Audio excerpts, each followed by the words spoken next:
Thank you very much, and welcome everybody, also from my side, to our panel, One World, Many Ways to Tell a Story. I'm very happy to be here at this very inspiring conference, and also that I may moderate this talk now with my guests. And I think both of you represent regions in the world that are most covered by media at the moment. Pia is doing a very interesting project in Africa that we're going to hear more about in a couple of minutes. And Philipp, thank you so much also from my side for your very emotional and interesting speech. I would like to ask you first, because I was wondering when I heard you talking about all these regions. I mean, your pictures are beautiful, and you were telling us that you were welcomed many times. And that you met very nice people, but in the end you work in conflict zones and in war zones, and I'm sure you saw many bad things also, like hurt people, separated families, destroyed building, and all that pictures that we know of the media. How do you motivate yourself every time again to go to this region? I don't think I have to motivate myself to go there. I mean, I have my focus is on the Middle East, not because someone told me to go there, or I don't know, something externally is forcing me to go. I want to go there voluntarily because I like to go there. It's so beautiful to spend time in this. I'm not going to tell you the name of a specific country, but the whole Middle East, because people in this region of the world have one thing very much in common, which is they're very hospitable. They're very keen to show how nice they can be to outsiders, and this is something, of course, as a journalist, I get in the same way as a tourist would do, in my opinion, if not even more, because people see that someone actually spends time and his money to go into an area where no one else would go, maybe, like a conflict zone, for example, and is listening to people's stories, and people very much appreciate that. Besides that, you've been to very dangerous situations. I think in Syria, you get shot at once even. What does that feel like? I mean, I think this is something nobody of us can understand, how this feeling is like, to be in a life-threatening situation. How do you deal with that? It didn't happen so many times in my life that I was actually like in the immediate danger of I wasn't facing death very many times in my life, thank God. But it's very hard to describe it. It came very unexpected because I didn't expect someone to shoot at me. So you don't know how to deal with it. You try to put your head down for a second, and then you try to get out of there. And afterwards, it's like I feel pretty good because I'm alive. Yeah. Okay, I think so. But I mean, do you, in this situation, do you regret that you made this decision to go there? Did you ever feel like, hey, why am I not a journalist in Berlin, sitting in a cafe like everybody else, scrolling up and down Facebook? Why am I here risking my life? No, I never had this. I mean, I voluntarily decide to go there, and this is also something that I have, if I plan a trip, I have an exact image in my head on what to expect and what's it going to look like and where to go, and if there might be dangers expecting me, so I know what to expect. And of course I have what you just said about like the sitting in cafes in Berlin and stuff like that. I have that too, but I get very much bored of it after a while. And besides all the advantages you have of being a freelancing photojournalist, you are your own boss. You can cover every story you like. You can go to any region you like. Freelancing journalists are facing a lot of challenges and troubles as well. You told us about a story you did in India that nobody wanted to publish and nobody bought from you. How do you deal with that, and how do you finance yourself in these months when you don't sell a story? Well, financing is one of the biggest obstacles, I guess, because it comes connected to a lot of other aspects, like insurance, for example. As a freelancer, you need to have some kind of insurance, even for conflict zones, there are special kinds of insurance, which costs a lot more than regular health insurance, of course. So you have to take care of that. Sometimes when you have an assignment from a newspaper, a magazine, or someone who employs you for, I don't know, 1 or 2 stories, maybe you have an insurance from that magazine or that kind of publication, but for most of the time you take care of everything for yourself. So who's going to pay the fixer, who's going to pay the plane, who's going to pay food, hotels, and so on. It's a lot of stuff you have to pay for, a lot of expenses. And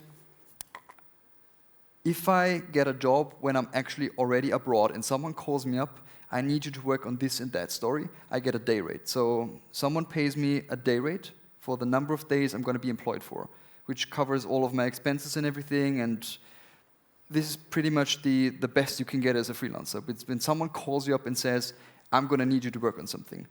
If I'm going to offer them a story, if I pitch my clients a story, like the one, let's say the one from India, for example, and they're going to say, we want you to produce that story for us, this is not like a contract, because they're going to say they're interested, maybe even written down in an email, but in the end they can still cancel on you, which has happened many times before. So maybe you put in hundreds and thousands of euros in a story, but in the end they can still cancel on you. And is it enough to make your living, or are you in Berlin at night a bartender to finance your life? Yeah, I do have other jobs.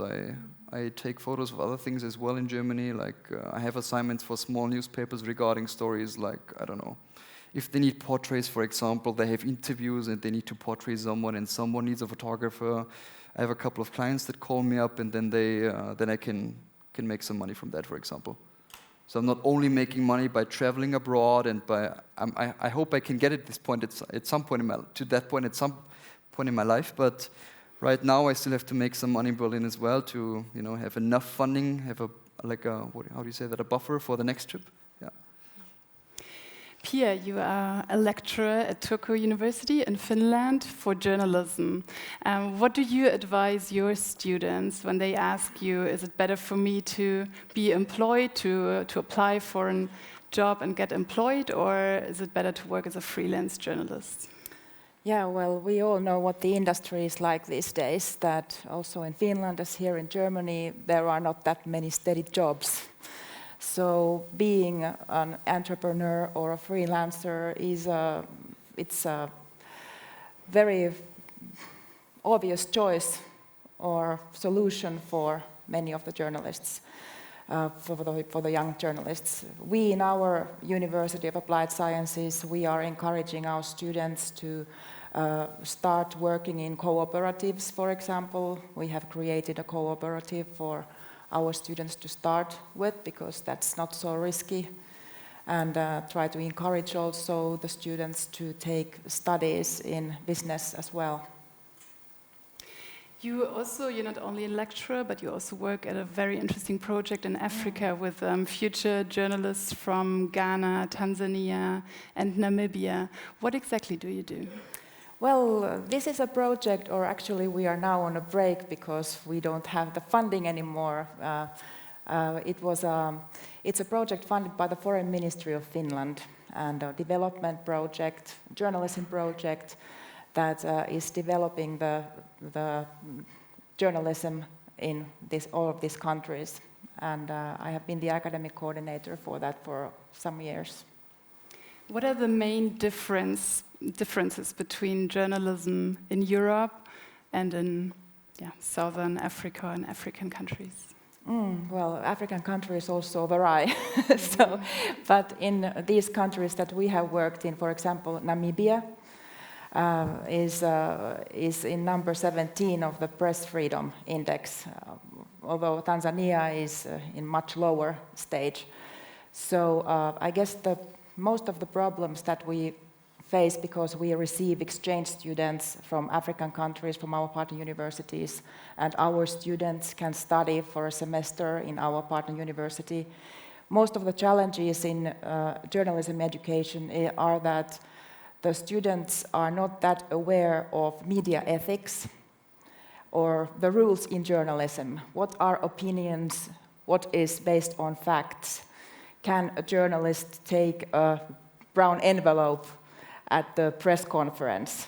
Because the journalists are paid, the pay is very low, so there are lots of temptations that it's kind of daily life that you will get paid for entering a conference. So corruption is a big Yeah. thing, and in Namibia that was also really surprising me when I looked it up. There is a ranking getting published every year from Reporters Without Borders with the list of countries and their freedom of press. And Namibia is number 17. Germany is number 16 at the moment. It lost 4 places. Finland is, for the last years, has been always number 1. So you actually come from the country with the most freedom of press in the world, and you work in countries like Tanzania, which is far back. What do you teach students concerning freedom of press? We talked about corruption a little bit. What else? What are the challenges? Well, our education in this project, in this journalism for civic involvement, democracy and development, yes, I remembered that. It's quite complicated. It has been concentrated in media skills. We have been putting a lot of emphasis on radio journalism, and also online journalism. And we have been using tools that are easily accessible. And we have had workshops. I have held radio workshops in Tanzania, and one of the main results of our 7-year project has been that we have been able to create and build radio stations in all of our partner universities. It's not that Finnish government has funded the equipment. They have received fundings elsewhere, but we have been able to put our expertise and consult in this construction work, and also been teaching in the courses. So we are, and then we also work in a pedagogical side and a curriculum development and so on. You said it's an exchange program, so Finnish journalists go to Africa and African journalists come to Europe and learn from Finnish journalists. What can the Finnish journalists learn in Africa? Because I can imagine that the quality in journalism is much higher in Finland. What do they gain of this program? Well, you can imagine as a journalist what it is as you have done it. You have been working half a year in a totally different culture. And the reality, what you get, for example, in Tanzania, taking part of the courses that your fellow Tanzanian students are taking, you get an insight to the culture that you can't get via any documentary or any news program from here. So it really gives you good perspective. Those students who have been involved in our JOSIT program, they have been able to use this experience later on in their working life. They have been specializing in African issues. They have created network in there. And of course, it's also a way of learning and surviving in a totally different atmosphere. You told me that this program used to be in Liberia as well, but it wasn't safe for the students, so you cancelled that one. What were the dangers in Liberia? Well, when I was in Liberia in 2011, that was my first trip to Africa ever.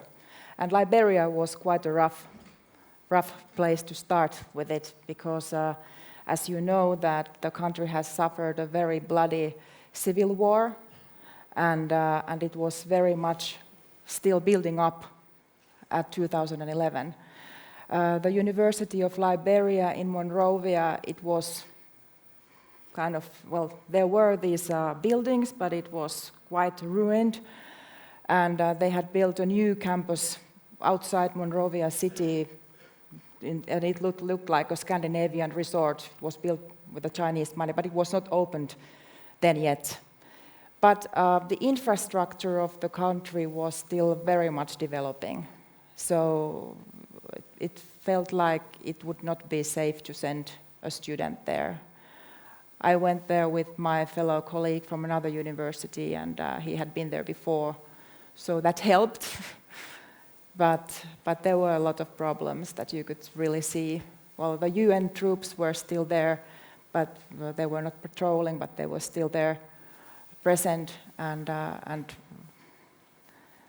yeah, it didn't feel like a safe place to go for a student. So knowing the region, preparing yourself helps a lot to save you from dangers. Talking about dangers, that makes me come back to you, Philipp.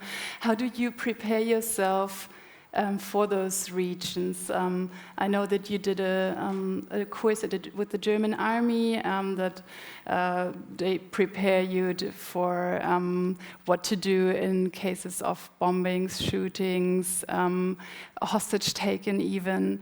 How do you mentally prepare yourself? Well, I establish a lot of contact with my colleagues, so people that have been in this area extensively for a longer time than I've been, and they share their experiences with me. So I know exactly what I can or can't do, in a meaning of which areas not to go, which people not to speak with, who might be a shady character. In Syria, this happened a lot of times where people would trust a fixer or a translator that no one has worked before. And in the end, this guy sold the journalist he worked with for ransom. So this happened before. But if you do your research and you talk with other people, with your colleagues or with someone on the ground, maybe even friends that you know for a lot of years, they're going to tell you who to work with or who not to work with, or which areas to stay out of. You used the word, I just want to add that usually when we go out, it's the most important thing is to find the reliable taxi driver. So that's kind of the starting point. Yeah.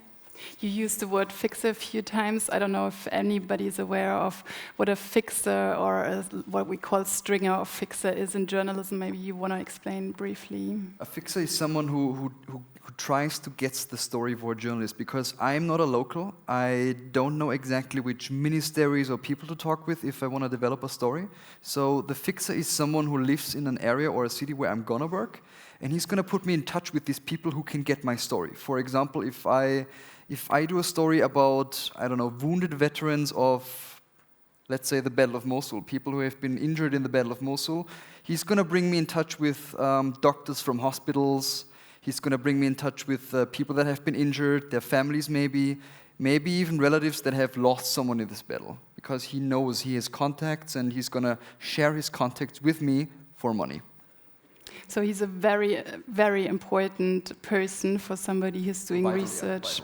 Yes, and it has to do with trust, and that's a big deal in those regions, because how do you know who you can trust in the end? Somebody introduces somebody to you and says, well, this is a good driver, he can do your translations, he helps you out.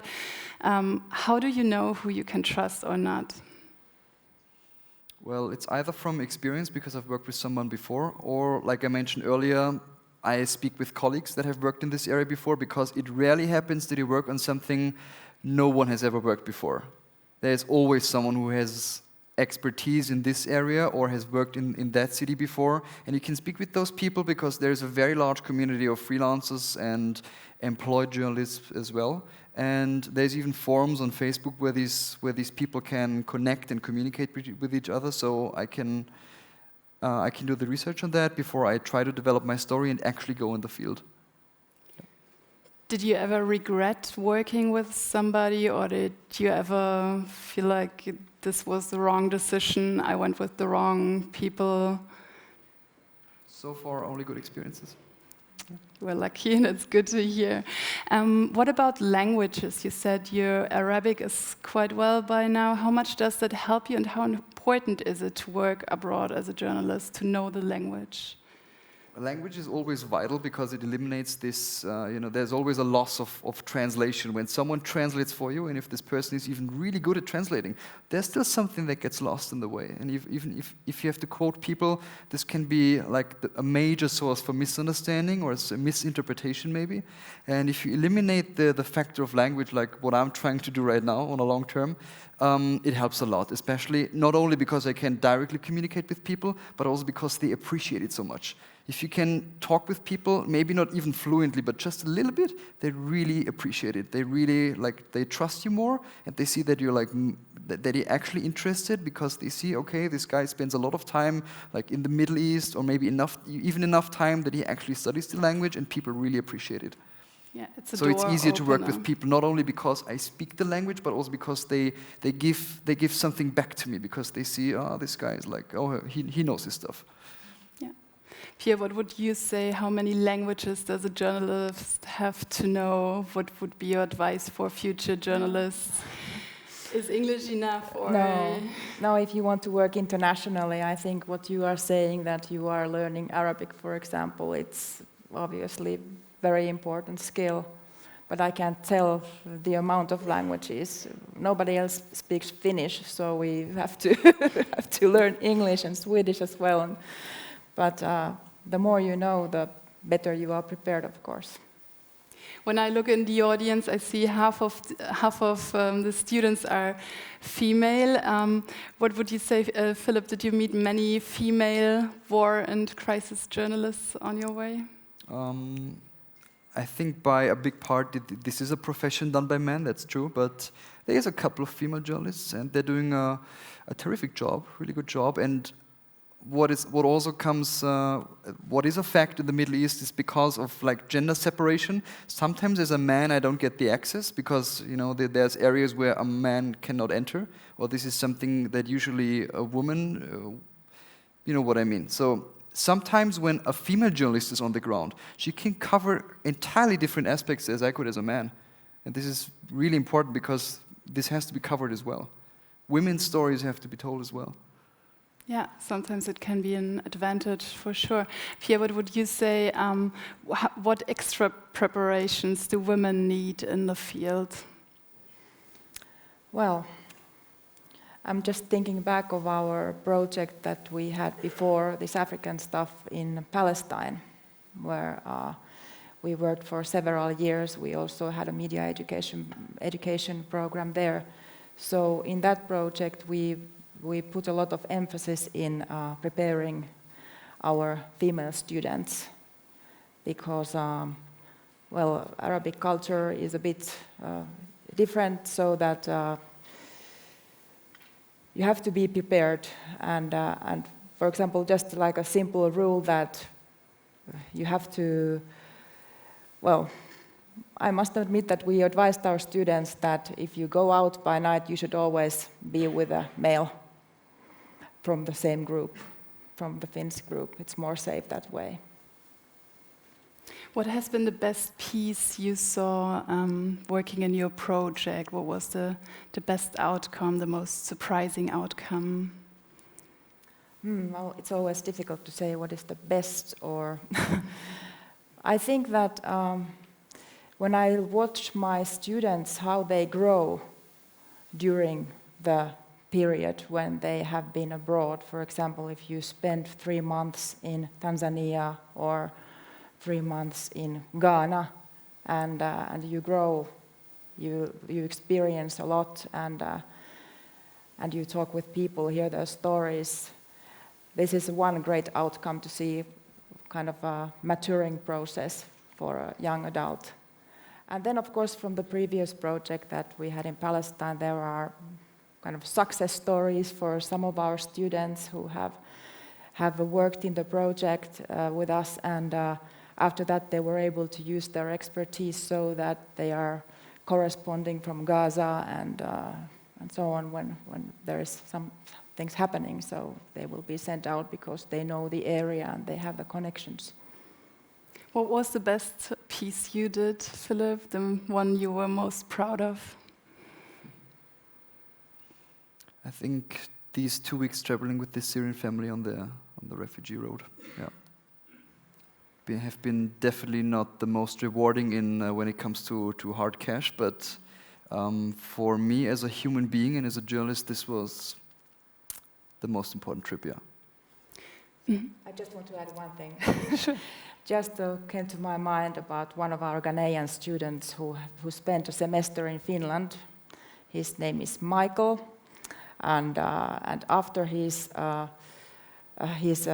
experience in Finland, he started to work in his own university in Ghana, and now he is studying in Florida. And he said that this was due to the exchange period in Finland that he got the skills and so on. So those students who have been participating in our programs, and when they succeed and go further in life, that's also one of the biggest results that you can get. Right. Philipp, you said the most important story for you was the one with the refugees. We saw the pictures of you spending time with the family. You said you were very close, they treated you like family. How do you keep the distance at those researches when you're so close to somebody, but you have to step back because you're a journalist? How do you keep the distance? Like generally or for that story? Both. When I stayed with 2 weeks with this family, of course I couldn't step back because the proximity was just too close. I mean, if you spend more than 2 weeks in the same tents as these people and you wake up several times at night because of the freezing cold, at some point you can't just step back anymore. And you feel too connected, you're becoming one of your subjects actually. So I did not care so much about the journalistic approach for this one because I was like, I actually wanted to relive what these people have to feel. But for other stories, of course, this doesn't apply because there is never like enough time, you know. And for most of the stories, you just visit people for a matter of days or maybe even hours, and then you're back in your own bubble, in your world with, you know, fancy computers, laptops, good internet, and hot showers. But keeping the distance sometimes is, I mean, this is a very good question, and keeping the balance is a very hard thing to find. How dangerous is it for your work if you can't keep the distance anymore, if you can't see your protagonists critical? How much danger is that, the objectivity of journalism?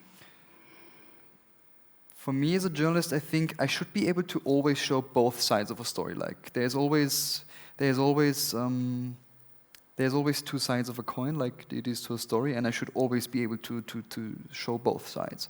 For this family, for example, that I traveled with, I was not able to show like a good side of border police or authorities anymore, because these were the very people that were treating the refugees and, in effect, me as well, in a very bad way. So I couldn't show any good side of this anymore, for example.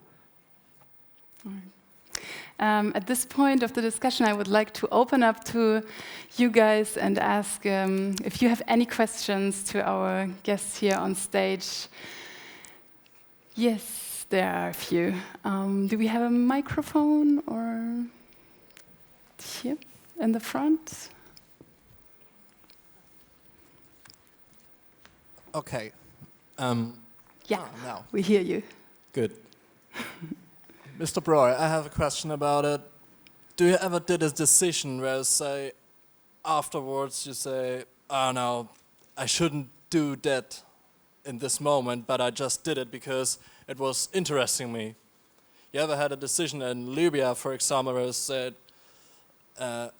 damn, now I'm here, now I report this, but actually I don't want it because it's too crazy or too much violence or stuff like that? I try to avoid these moments nowadays, of course, but back in Libya, for example, there was a guy who took us in with his car. He wanted to drive us to another city, and I was very aware of the fact that just a couple of days ago, the Libyan army retreated from the city, and they, in order to prevent the Libyan rebels pushing close to them, they laid out a shitload of mines. And I was like, okay, I hope this guy knows what he's doing, because there is a lot of mines around, but I was still getting in the car. I should not have done that, but I was still getting in the car. Okay. Is this answering your question? Yes, of course. Okay. Thank you. There's a couple more examples, but this is maybe one. Okay. Yeah, it sounds already quite violent. There was another question up here, please. Can we get the microphone?